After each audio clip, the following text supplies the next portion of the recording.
What's up, everybody? We're back with another episode of the Dragzine Podcast, and this week on the other side of the screen is Roger Conley. Roger, what is going on? How you doing, Brian, man? It's been a long time. Yeah. It's we've had saw you in Orlando earlier this year, and then we did our COVID conversation during tech inspection. But yeah, it's been a hot minute since I guess we both did the same track at the same time. Yeah. But it's all good. It seems like we're getting a little bit closer to normal in the drag racing world, so I'm happy to see that. Yeah, I've been to a few events this year, and outside of people wearing masks, I mean, it really kind of feels like back to normal, really, honestly. Yeah, I agree.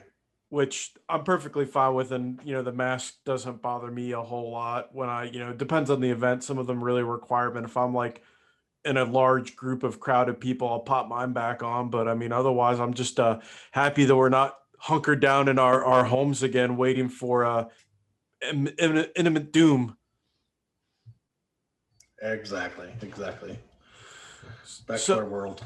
Yeah, and racing is it's kicked off, kind of hard and strong this year so far. We've seen a lot of interesting stuff, and I wanted to bring you on the show because you open up a veritable buffet of topics, which I love to talk about because you've had some pretty cool jobs and kind of experiences in the racing industry. And for those who don't know who you are and what you've done, kind of give us the rundown on Roger Conley. Well, I mean, I started way back. I started actually, I was just a mechanic in a shop opened up around the corner that built nitro systems and got me hooked on pro mod stuff. And I went to work for Bill Kuhlman early on in my early 20s for a couple of years working on his pro mod. And then didn't really care for life on the road and transitioned back in Southern California. Ended up working for Brad Urban at the carburetor shop. And then from there, did the carburetor thing for 4 or 5 years. Actually worked at John Force Racing for a few years before going to RacePack for a little over 15 years, and then into the turbo world, as we know, Precision Turbo and now Hartz Turbo. I didn't know you worked for Bill Coleman. That's kind of wild. Yeah. He taught. I learned a lot of stuff working for him at a very young age. I had him on the show. He's an interesting guy. He's one of those dudes that you listen to what he has to say because he built history. Like that's like, if you ever it's very rare in life you get to be around somebody that was like, yeah, I kind of helped start Pro Mod. So, that's wild. Right. Yeah. I've had a good relationship with him since, I mean, in a lot of ways, he's like a second dad to me. I've spent a lot of time with him, had a lot of conversations, and, it was funny not long ago, well, now probably 5-6 years ago, he still had the first car that went 200 miles an hour. And it was actually kind of in the rafters, and it was just a chassis with the body hanging on it. And everything else was stripped off it. And I asked him a few times, I'm like, why don't you let me have that car and let me restore it? Let me just tinker on it, start restoring it slowly. I don't know, I might do it. My kid might do it. And nothing ever happened. And then he had a really bad fire and explosion at his shop from a propane tank. And well, the chassis is still there, but it's kind of rusty now. The rest of it's junk. But a piece of racing history hanging in the rafters. That's like something out of a straight up movie. Oh yeah. What's cool is when you go to Summit Racing Equipment's main headquarters up in Akron, up where my parents are from, one of his other cars is on display up there in their main shop too. Mm-hmm. No, I would say one of the things that I admire most about Bill is that when he did something, he did everything he possibly could himself. Meaning, when he wanted to build a different kind of car, that no one else had, he built a plug, built a mold, and built a body. When Toter Homes first came on scene, they were very expensive. He went and bought a chassis from Carl Moyer, brought it home, built a frame, skinned it, and made his own. He's that guy. He just builds his own cars, can build his own cars, had built his own cars and engines and all kind of stuff. So he's very, he's a very smart, very common sense, down to earth guy that is very determined to get done whatever it is he puts his mind to. It's interesting. There's you might not see that to the same level in the racing industry and drag racing these days, but there's still a lot of guys that do it. What's it like for you seeing and being around those guys that have that spark where they could just, they do amazing things that a lot of other people have to farm out? Yeah, I mean, for me, that's the kind of stuff I enjoy seeing because I'm an attention to detail guy, and I like when I get around people who do, almost everything on their vehicles. It's a unique situation, but it doesn't make them. It doesn't always make it a better car. It's neat to see the drive, the determination. I guess I'm very passionate about the sport as a whole. I'm involved in racing because it's what I love to do, and I at an early age, I decided I wanted to do what I love doing, and I'm going to try and make money at the same time, so I can keep a roof over my head. So it's been a very passion-driven and determination-driven thing, and that's, like I said, that's what you see in a lot of these cars. There's the guys who've built the complete car, the chassis, the engine, painted the car themselves. I mean, just you just sit back and go, wow. And basically, they just bought the parts they absolutely had to. I've seen a few of those. It's always cool when you talk to bracket racers, are really, like, you see a lot of those guys do it. And I've talked to a few of them, like, yeah, I literally did everything, but I didn't build the transmission and I didn't build the converter. I just told them what I wanted. But they, and it's not like they built junk. It's just wild to see, like, you look at, like, I've done a double take before, like, you painted this car too? Oh yeah, I painted at my shop. This is an amazing paint job that an average man would pay a lot of money for. Absolutely. Yeah. And it gets, some of that stuff's harder and harder to do in today's world. So it's a little more, it's like the paint world, right? It's like painting a car today is much more difficult than it was 25 years ago. But getting a bill at anything today is much easier than it was 25 years ago. So there's been some major shifts in the way we do things overall on a racing vehicle. Isn't that kind of wild that, if you can think of it being made of an exotic material, you can get it done these days in racing. That, to me, that blows my mind. Yeah, if it isn't already done. Yeah, if someone already hasn't done it, someone can go, oh, I can make that. And that kind of leads into the question of, what are some of the cool things you've seen and done in your world? Because they said you've been all over the place and done a lot of interesting stuff. So let's hear some cool stories. I'll take you to a Coleman story, right? And this is more of a wild thing, right? So we're in Memphis in it was 91 or 92. And, had 17, 33, 15 back tires on this car, nitrous Pro Mod deal. And they were just screwed to the rims back then in this time. Went up there, and when he went to do the burnout, he kind of stood on the throttle a little harder than he normally does. Well, the thing accelerated the rear tires so fast that it actually sucked both tires off the rims. Whoa. So it pulled all the rim screws where they were screwed into the bead. It pulled them all out. And the thing it spun out and right there on the starting line and went down on the chassis, of course, and then it came to a stop, and the back wheels on the wheelie bars were just barely touching the wall. So, yeah, we had to run back to the trailer. Back then, like, but you'll get a floor jack. I mean, it was just, got guys picking the car, opened the door, took the doors off, had a team of guys pick both sides of the car up. It was wild, but it was an interesting experience. But it's stuff you don't think about. And then from there, since there were still no bead locks, we ended up going to a dual rim screw setup where you actually screwed them from the side and from the top into the top of the bead. Oh, wow. Yeah, that's a little gnarly.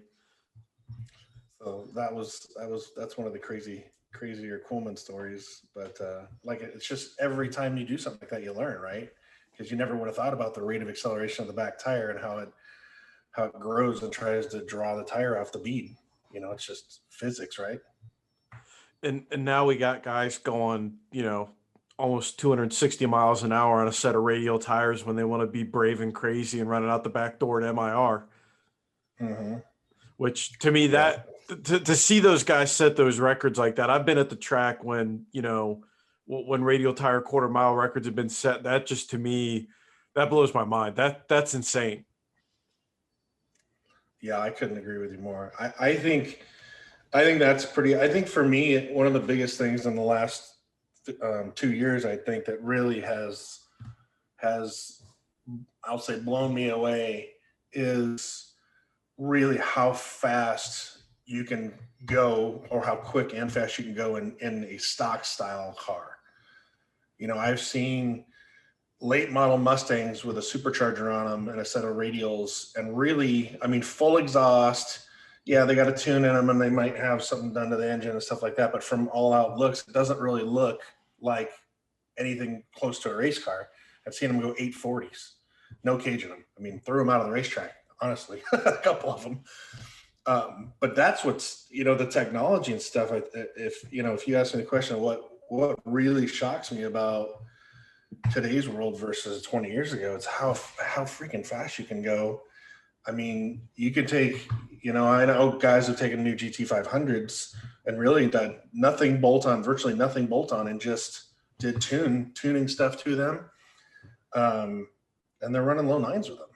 There's already 2-3 of those cars. And it's like, again, no cage. They're not legal to do that, but they're doing it. And you've been around the industry long enough to remember back in the day, that would have been front page of Hot Rod. You'd have been all over everything with a 9-second street car.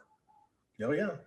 And now it's just, someone, has worked hard in life. They went down to the dealership, picked that up. They do a little research. They go to a local dyno tune shop, and, your average civilian is all of a sudden armed with weapons grade horsepower. It's insane. No, it is. It like I said, it blows me away, and it makes your job harder, more difficult as a tech inspector of any sort, right? Because here we are teching these cars in, and of course, if you ask the owners, well, how fast do you think this thing will go? Oh, I don't know. I never had it to the track, or most of them that go that fast, they know how fast they go, and they also know they're not legal. They're not. Guy don't roll in not knowing what his car runs that goes that quick. So it makes for an interesting scenario when you're trying to tech them in and then keep an eye on them. So yeah, because racers are awesome at being their own worst enemy across the board, right? Mm-hmm. Well, I'm not like, I guess I am. I'm kind of a safety Nazi, because it's just, I've been around, again, to your point, I've been around a lot of races. I've seen a lot of bad things happen.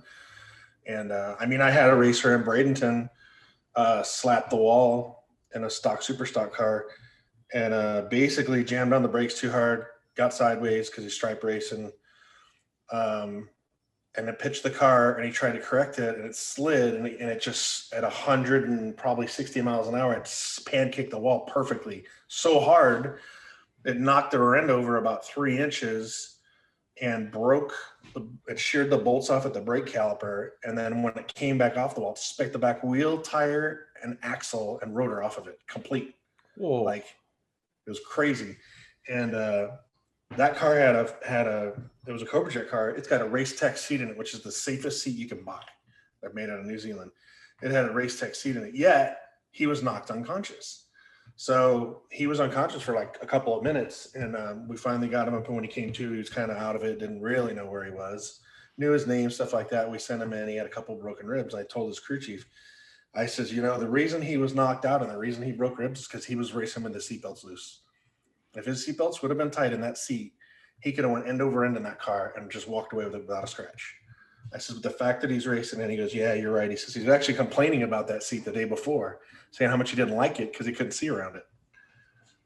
So the safety stuff, there's a lot of people that can attest, but there's also a lot of people out there who can't attest to it because they didn't walk away from an accident. Not that I want to talk about bad things, but at the end of the day, it's like when you see it over and over again and people get hurt and bad things happen, that's, the guys, they bitch at us in tech sometimes, but about safety stuff, but it's like, man, I'm looking out for your own good. Now you're mad at me.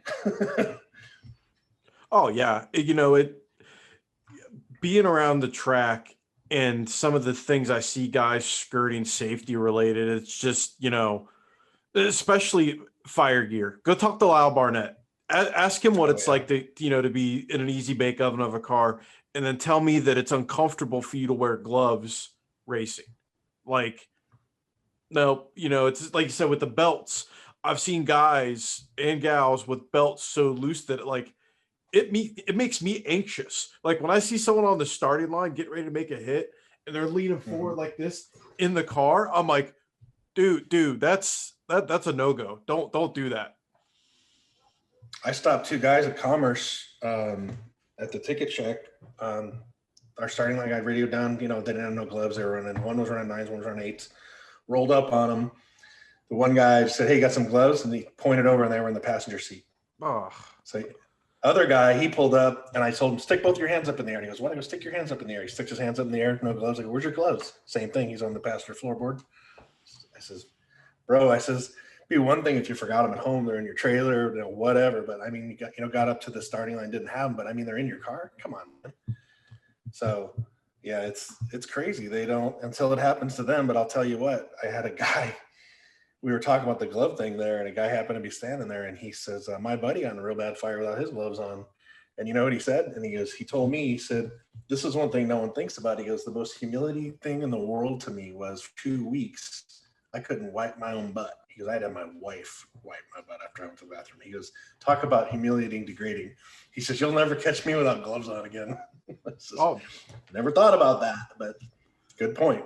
That's a great way to say safe. That's a great way to sell safety gear right there. Those safety gear companies should be thanking you for that little soundbite right there. Right.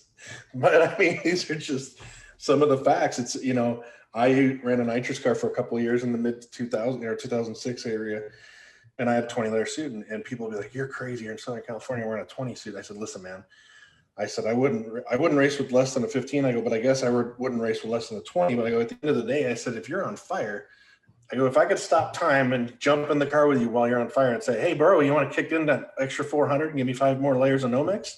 I said, I guarantee you 100% of the time you'd say yes." So a little bit of discomfort here isn't worth what if it ever comes into play. That's what people don't think about, right? They never think about, they think about their whole car, right, in a way that it's going to be optimized, right? So they think about my perfect tune-up, whether it's a power adder car, an NA car, my perfect tune-up, the perfect traction, the perfect 60 foot. Like, this is what my car runs, and this is what it'd run if everything went perfect, and the DA was this, and like everything's optimized. But then when they think about safety gear, they think it the opposite way, right? They think, well, I don't really need it. That's never going to happen to me. They don't think about a scenario. They should think about safety equipment as worst case scenario. They should go, "Man, this is all my safety stuff. What is the worst case scenario? I need to make sure my chutes are right. I need to make sure, from front to back on the car, whatever it is." And if they really applied the same mentality they did to the performance side of the car, we wouldn't see as many problems as we do. And going off of that, we'll do some some tech related stuff because that's part of what you do, and you have to be the bad guy, like guys like you and Sears and other guys. You have to be the face of evil, as a tech director. How do you look at creating rules that are going to be legitimately fair? And when I say legitimately fair, I mean by those who actually race and not those who cry online about, well, I need you to do this for me for a combo that's not proven at all, but I want to be able to roll out, just be fast. So there's a lot of different approaches. If the scenario was someone's approaching with a combo and asking for it to be legalized, typically we run as a committee for the NMCA and NMRA sanction, and we would err on the side of making sure the car wouldn't come out and just dominate if we possibly could. So we kind of do our homework, our research. We got some engine builders we work with on the side, chassis guys. I mean, there's a bunch of people in the background that are unbiased and help us with some of that stuff because we can't be experts in all those fields. But if it was a new combination, we try to err on the side, and then if we got to make a parity adjustment down the road, then so be it. But as a whole, I think I brought a unique perspective, and I could be wrong. I mean, other people could have before me, but I never heard about it. I bring a unique perspective into the parity side of things with these heads-up classes, with being able to look at data and really see if the car is optimized. Especially when you're talking about some of these classes like limited street with multiple combinations, or NA10.5, where you got, some fast cars running sticks and some guys with automatics that are a click or two behind. So the ego of the normal drag racer, they always think, they're doing everything the best way they can. So, but data kind of helps tell the story, right? I mean, we can sit here and talk about how great you are or can be or might be or what the car has done, but actually when we pull the actual data up and start looking at the performance of the car, the rate of acceleration, what the middle of the car is doing, whether it's a clutch or a torque converter car, how efficient it is. And then on EFI stuff, looking at timing, looking at fuel maps, looking at air fuel ratio, you can, I understand that stuff enough to know if they're really leaning on the car, or if they're just, kind of sandbagging and trying to get the rules stacked, in their favor. Oh, that totally makes sense. You got to look at that from a holistic approach, because there's ways you can, I'm not going to say fabricate, but you can definitely pad a time slip to make it, oh, well, look, it's optimized. Well, let's turn over a couple of rocks. Let's look a little deeper. Yeah. No, and it's knowing things. I had a racer at the end of last year complain. He's got a centrifugal supercharged car in our street outlaw, which would be like X, and he gets his time slip back, and our champion last year had out back halved him on the split times, and he's like, look at that thing just completely out back halves me. I'm like, well, that's what a turbo car is supposed to do. Look at the front half. It's like that's how those cars perform. Like you're not going to see a nitrous car out back half a turbo car. I mean, it's just, if it don't run on the front, if it don't run down low, it ain't going to get there. It ain't going to run the kind of numbers they need to get there. But it's every, I'll say 99% of the time, the racer you're talking to is lobbying for their own stuff. And they're, if they're pointing fingers at someone else, it's because they have, they can't figure out the other person's combination and don't understand how they can have this level of success and be faster than they are. So it's a slippery slope. And, at the same time, I like to be logical about it so that I can apply the information and tell and explain to the racers. And so they don't walk away thinking it either fell on deaf ears or that guy is, a box of rocks, or, whatever the case may be. So looking at some class like, X275 / Street Outlaw, and you run into a situation where rules needed to be adjusted, from a rule maker standpoint, some people just say, well, just throw weight at it, which is usually might not necessarily be the way you can do it. How do you adjust? What are you looking at to adjust on these combos and these rules? How do you approach that? In today's world, most of the time it does get done by weight in a class like X, but in other classes, I'll say, sometimes it can be a pulley change to the blower car. Sometimes it can be a nitrous jet minimum for a nitrous car. The turbo cars, there's not much you can do with a turbo car other than limit the size of the compressor wheel, and or how they cool the charge. You might limit their, not give them a water to air intercooler. I mean, there's a lot of things you can play with depending on what we're talking about to slow the cars down or speed them up even. Sometimes you got to look at it and say, well, we don't need to slow these guys down. We need to pick these guys up. How do we get there? And then to your point, that's where the weight thing becomes an issue, right? Because you say, well, we'll just knock 50 pounds off them. Well, wait, well, what kind of weight was that guy running at? Do we know he was running at minimum weight or within 5 or 10, or was he already heavy? And can he get down to that weight? So it's easy to sit down and spout off rules, but you really got to do your homework and know what the capacity of the racer is, or group of racers that you're trying to either help or slow down. Because sometimes you can't get there from here. We've stumbled across that more than once. In the NMC and MRI stuff, where we'd come up with a solution, and then we do our research before we release the rules and go, oh man, that ain't going to work. They don't make that pulley, or, there's no in between, or, we can't put no more weight on them. They're already too heavy, or they run overweight and we can't stack it on there because it's, but the biggest challenge, honestly, in a parity situation for me personally, and I think I speak for more than just me, is looking. So if you go back 2 years and at Sweet 16, and we had over 70 X275 cars show up for Sweet 16. Now, granted, because we only had a couple classes, a lot of guys slid into X who had run other classes, but they wanted to be there to participate, So when you start looking at the guys who run at the top, you really got to look at what we call max effort, right? If you're going to make an adjustment and you're going to say nitrous versus this kind of blower versus turbo versus this other kind of blower, or whatever the case may be, versus NA, whatever it is.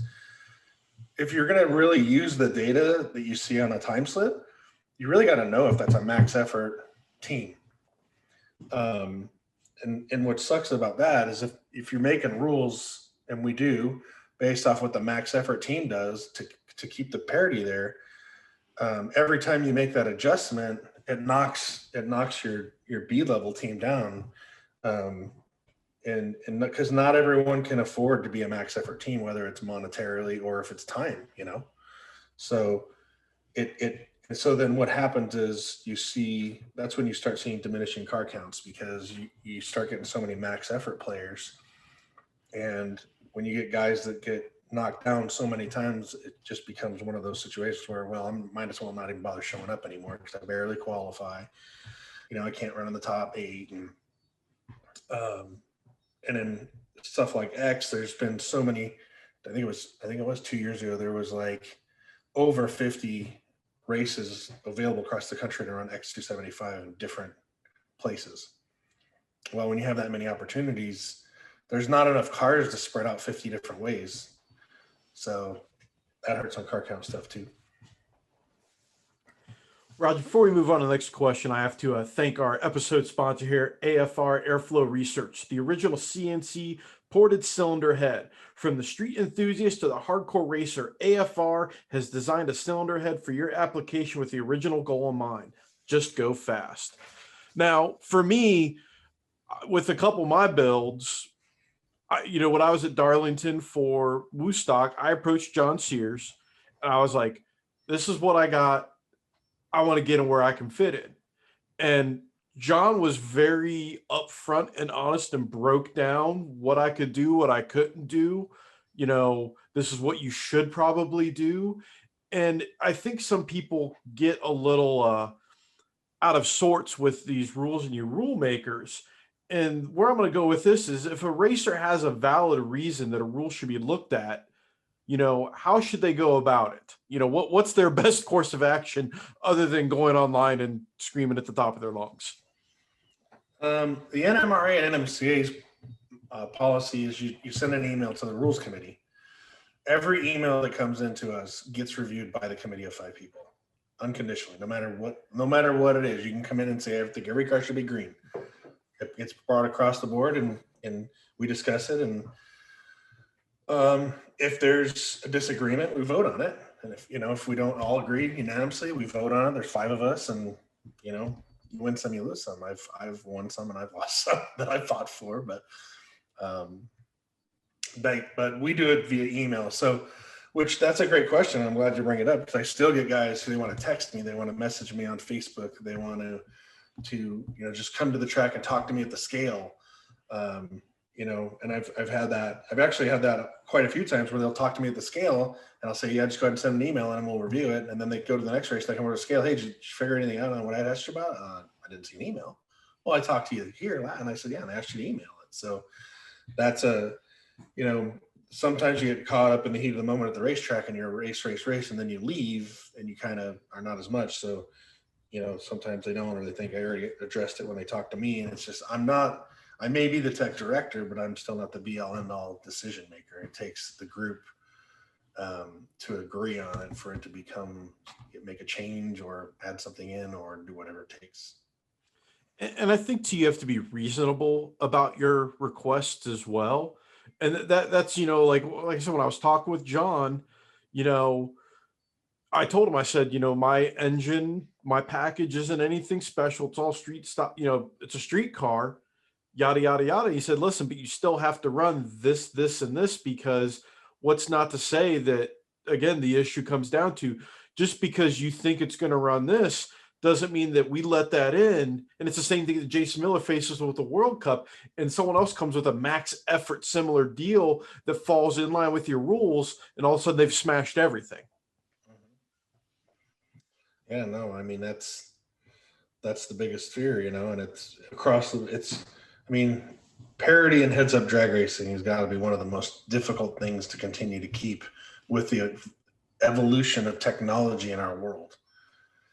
all these companies, whether it's nitrous, turbo, EFI, supercharger, roots, screws, and all they do all day is they got teams of engineers making better stuff, and engine builders making better stuff, cylinder head guys making better stuff. I mean, it wasn't that long ago where you had to conform to. There was only basically, a handful of platforms depending on what you chose for an engine combination, and now you can go to David Visner and you could build your own engine essentially. I mean, your own engine. I want to build a 90-degree V6 that's this many cubic inches, this much stroke, and he literally will design it from scratch, the block, the drivetrain, the cylinder heads, everything. So it's crazy when you think about stuff like that. That just blows me away for what I've seen over the years. Well, and I was thinking about this the other day when I was doing some research for my own project. Was I was looking and poking online, looking at converters and transmissions, and like I think again it's one of those things that people don't realize, like the insertion of lockups and lockup technology into heads-up racing, again, is one of those things where by itself, yeah, it helped. But when you mix that with the engine technology, with the software and the tuning, with the people that know how to do it, and that's why we have radial tire cars running in the 340s now. Right, which is, and I don't even know if I can't even say where I think the end is, because I just don't know where the end is, because I would have never believed they'd be where they are. So for me to say, where's the end? Yeah, I have no idea. It's a good source of entertainment for sure. And it's fun to watch, but on the other side of the coin, it's mind numbing to see them take those cars and do that, I almost said the other day, oh, we'll never see a 330 pass on radials. I almost said it being serious for 1 second. Then I was like, then it flashed back into my mind when I thought they'll never run 340s. I'm like, you know what? I'm gonna say it jokingly now, but I'm gonna keep that idea bottled up in my chest and never say it seriously. Well, what's interesting about the 350s and 340s deal, the first car to go 350s was the Galot car with Kevin Rivenbark. The car Daniel Ferris was driving was that car. So the first car to go 340s was also the first car to go 350s. So I thought that was pretty interesting. Not a lot of people knew that. I started telling people that, and they're like, "Are you kidding me?" I'm like, "Nope, same car." I didn't know that. I thought that was a completely different car. Now it's just rewrapped. Nope, that's former Kevin's car. That Proline put a deal with Ferris and Alipa together to lease that deal. So.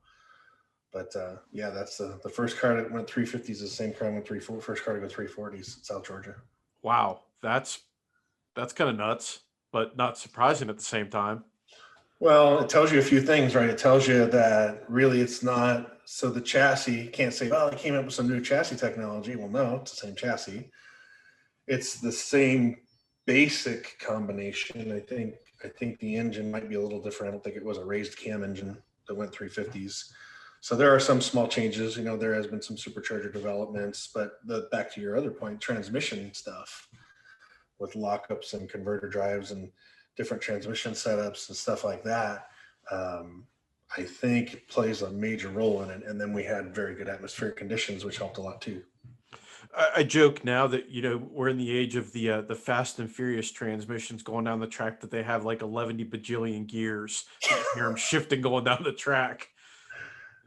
That's crazy. Which again is another technological innovation a lot of people don't understand. Well, back in my day, we only needed 2 gears and a cloud of dust. Well, guess what?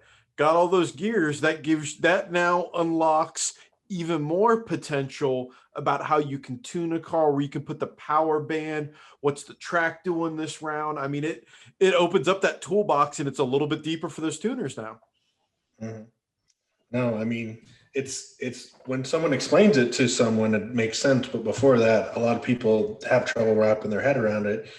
And if you just tell them, look, if this thing makes peak power at this RPM, and if I can just park it there for 3.5 seconds, it's just pulling peak power all the way down the racetrack. Well, I've optimized the combination to go as fast as it can possibly go.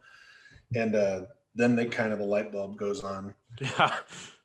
Yeah, it's like, you're at home trying to, in your typical, a bracket car, you're trying to do the math on, RPM drop, figuring out your converter slip. And these guys laugh in multi-speed transmission. They're like, slip, what's that? Watch this. Boom. Mm-hmm.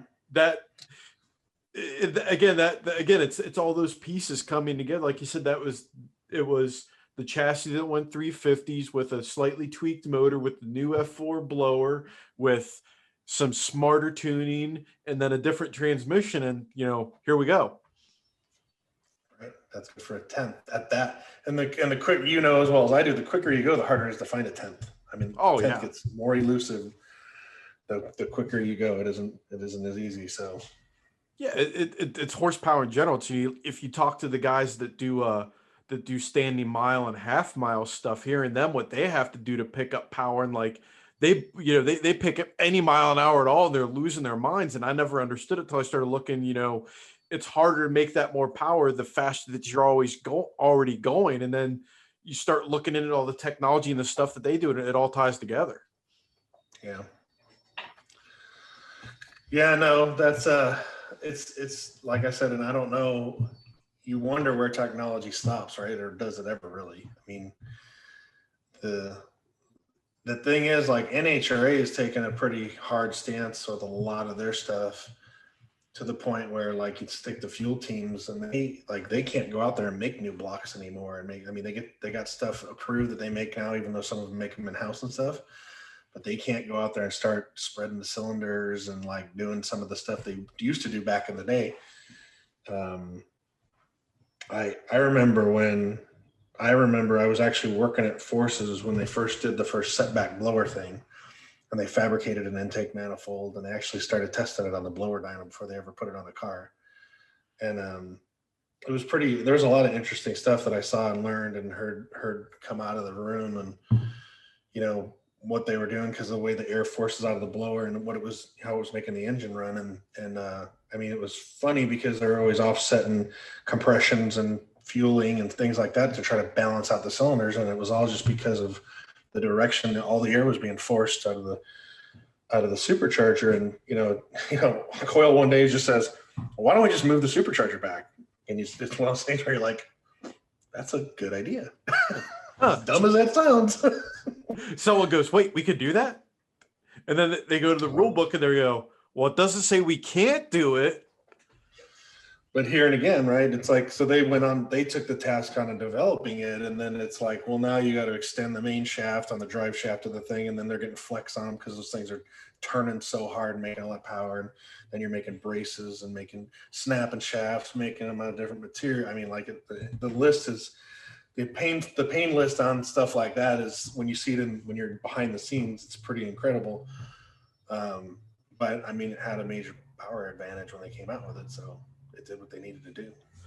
It's interesting too. You mentioned the NHRA limiting stuff, and it's a lot of it ties back to safety, because they don't want to see, I don't think they want to see a 270 mile an hour pro mod. They don't want to see. They don't. They don't want to see a 260 pro mod. They don't want to see fuel cars going so fast, because it comes down to safety. No, I mean, they didn't want fuel cars going over back, I don't even know how many years ago now, 330 miles an hour was like the magic number. Then they went over 330, and then they clipped their wings and they took, blower driveway from them. Then they started putting rev limiters in them, clipped them that way, clipped them that, and then they figured out, how to go faster down low, and they kept bringing them back, pulling them back. Finally, they changed it to 1,000-mile racing, and guess how fast they're going now? That's what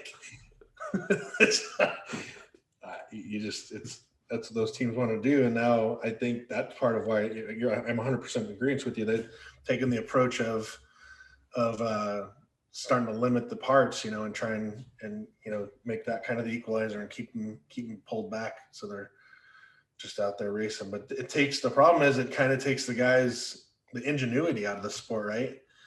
I mean, the guys who are doing all that development work and testing and trying new things and learning stuff, and a lot of that stuff had trickle down effect into the other stuff. it kind of poured down, and a lot of that work is kind of gone. And because they're making their own parts and not buying them. So then before you'd help develop something to figure something out, and then you'd tell that manufacturer, hey, let me have exclusivity for 3-6 months, something like that. And they would, and then they'd release it, and then everyone would have it. So and now they make their own stuff. And so when they get it, they're ahead of the curve, but no one else gets it later, because unless you can see it and figure out how to copy it or put it to your use, it's changed. The whole sport's evolved tremendously. There's no doubt about it, all the way down from bracket racing. I mean, we got $1 million bracket races. Whoever thought we'd have $1 million bracket race? Yeah. Who would have ever thought that a bracket racer could make as much, if not more, than the NHRA Top Fuel champion does in one weekend? Exactly. That's crazy. Going 12 rounds, they can make that much money. We had Jeff Verdi on the show, and he was like, it's like Fight Club. You don't talk about Fight Club. You don't talk about the splits. And I just was like, I don't want to know how much. Just tell me how the process worked. He explained the whole splits process. I'm like, these guys are the smartest people in drag racing. They've got to figure it out. Yep. They do. Like a lot of heads up guys laugh at them. Oh, bracket racers. I'm like, yeah, but these guys are making, they're making money. You're losing money to go lose money. Let that sink in for a second, guys. Yeah, they're making money, and they're also as much money as they can make, and then that's helping them get to the next race too, the next big dollar race, so they can do it all over again. And some of these cats are doing it with vehicles that don't cost $50,000. It's insane. Yeah, it is. It's crazy, but when you know your stuff and you're good, it's hard to beat those guys, especially when they've spent a lot of time with their vehicles and they got a lot of runs under their belt. And granted, watching bracket racing, painful, not for me. Some guys will do it. Me, I can't watch 12 hours of it. I can watch stock, super comp, like an NHRA show. I could do that. Parking in front of Motor Mania, watching it all day, ain't gonna happen. But they don't, that's a participant sport. Now, me, when I'm behind the wheel of the car, I don't have the money to spend on heads up racing. But bracket racing wise, it's one of the hardest things you're gonna do. End of story. Right. No, there's no doubt about it. It's I've bracket raced very little. It's not for me. I'm not a fan of it. I don't knock the people do it. I mean, I'm very, I guess, humbled when I see guys who are very good at it. My hat's off to them, because it's not easy. That's for sure. Data nerds. Those guys look at everything on a car to optimize it for what they're trying to do. And is it the fastest? No. But you know what? They can look at their weather app and they'll tell you this car is going to run XXX this pass with a 1. And it does it. And it's crazy. It is. They're a special kind of drag racer for sure. But there's a lot of them out there that are good. It isn't like there's just one guy too, no. Right? I mean, there's quite a few out there that are very good. So it's definitely a unique deal. Now, one of the cool things about having you on the show is we can talk some turbo tech, because, that is really, it's like for street racing, street cars, it's the power adder of choice these days. ProCharger is making its strides in a lot of other areas, but a lot of your street cars these days, it seems like the formula is buy LS, put LS in car, put turbo on it, go fast. When someone decides that they want to try to partake in this formula, what do they need to keep in mind when they're shopping for a turbo? And it is not by the biggest one by far, is it? That's actually a problem I fight on a daily basis is, I try to explain to guys, we make north of on more than one car, on a 420-inch pushrod motor and an X style car, we make north of 2,200 on more than one application of the back wheels, seeing it done with a single 88. I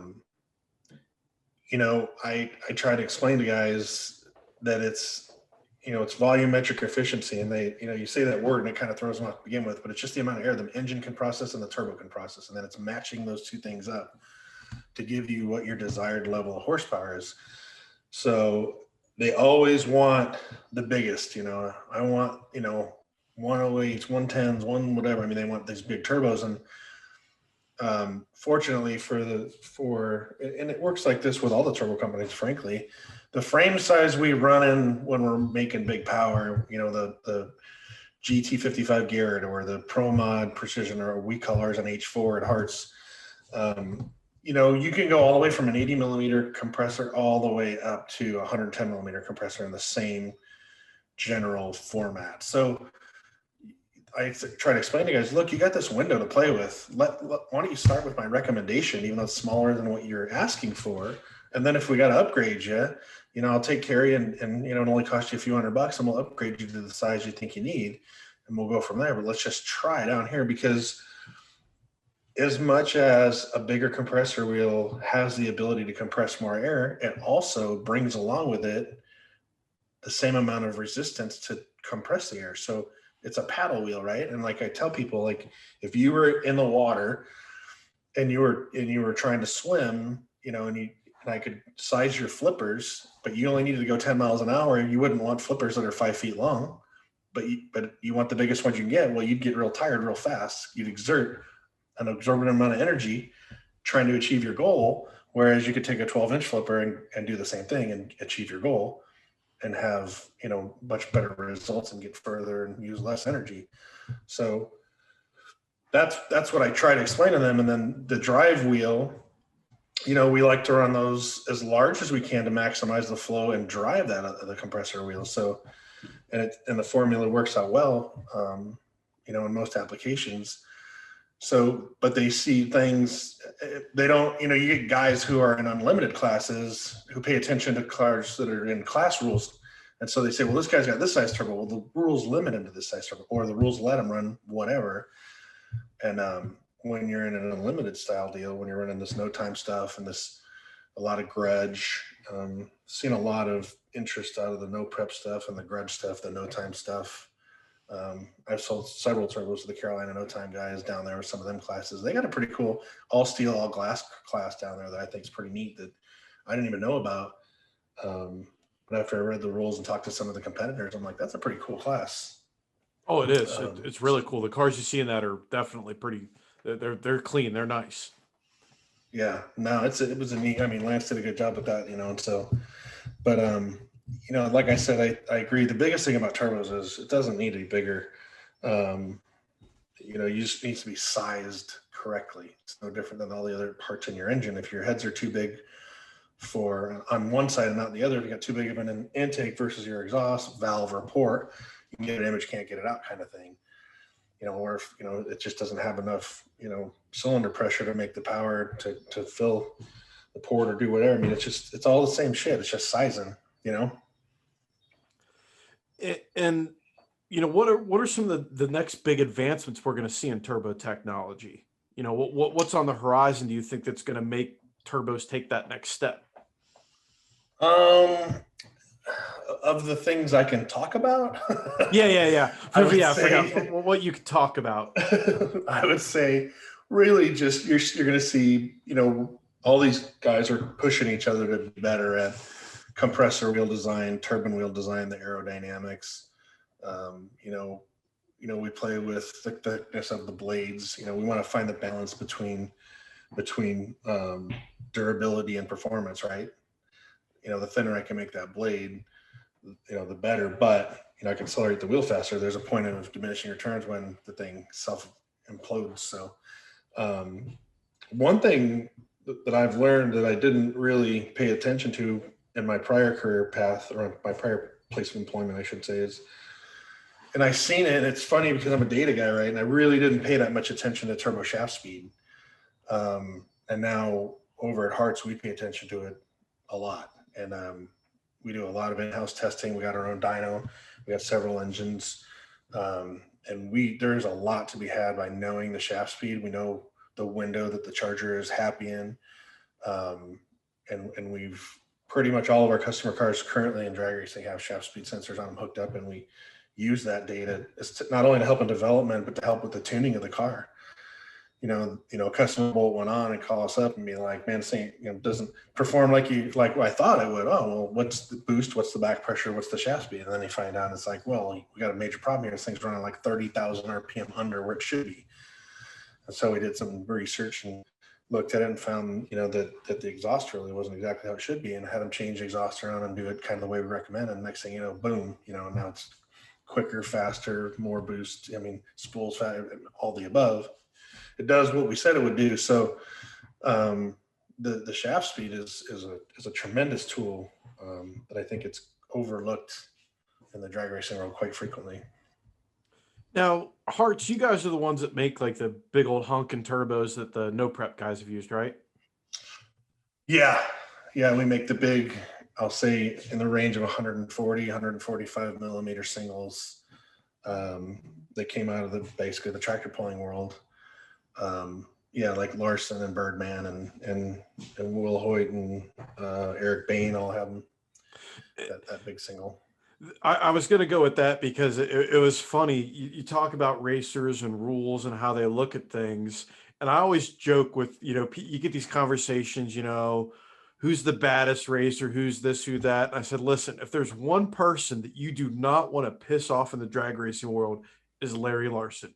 Don't tell him he can't do something, because he's going to look at your rule book, and your tech guy, your rule maker is probably not as smart as what he is. There's a distinct possibility, or he's going to outthink them for a minute. And that's what cracks me up about Larry is, they kept trying to take away his toys. Larry says, hold my mustache, watch this. And he shows up, like he sent us pictures of this turbo. I'm like, bro, did you steal that off a pulling tractor? He goes, well, yeah, it is. And then it was, well, that's not going to work. That's stupid. And then it worked. Oh, yeah. Is someone like Larry, when he starts questioning your rules, does that make your palms sweat at all? Well, normally it would, but I'm actually very good friends with him. Yeah. So no, him and I have a lot of rules discussions, and he's one of the people and kind of in my pocket that helps me with some rule stuff if I'm in a bit of a quandary. But oh, look, Jeff Turk is calling me right now. He's putting his car back together to run factory showdown stuff. Yeah. So that's pretty neat. He's just on a dyno, no, but Larry is that guy. Like when he showed up with the S10 originally for Drag Week, and then when he, like I said, then the turbo, then the Cadillac, because then they were trying to ban a truck. And then, so he just went and got a stock bodied car and said, here you go. Rolled up the stock car and saying stock dimension, stock body parts, nothing aftermarket on it. Now what are you going to do? Yeah. And at which point that rules guy probably went, oh, great. Exactly. What are you going to throw at me next? No, the big single stuff is pretty neat. Got several going in Pro 275. There's already a couple over there. Got a few more coming out soon. Roger Holder's brand new car coming out of Reese. It's got to be a 66 Chevy 2. It's got a big Noonan motor with one of our big singles on it. It'll be pretty neat. Liberty with a Bruno in it, so it's going to be a pretty unique combination, but it's got the potential to definitely be a record-setting winning car. So I'm pretty excited about that. Yeah, I've seen them posting pictures of that car online, and Roger always has nice stuff. He has smart people working with him, and it's always interesting to see what he's going to come out with. And you see pictures of that car, and that thing's practically already sitting on the ground, and it'll be interesting with a big single in that class, what how they're able to make that work.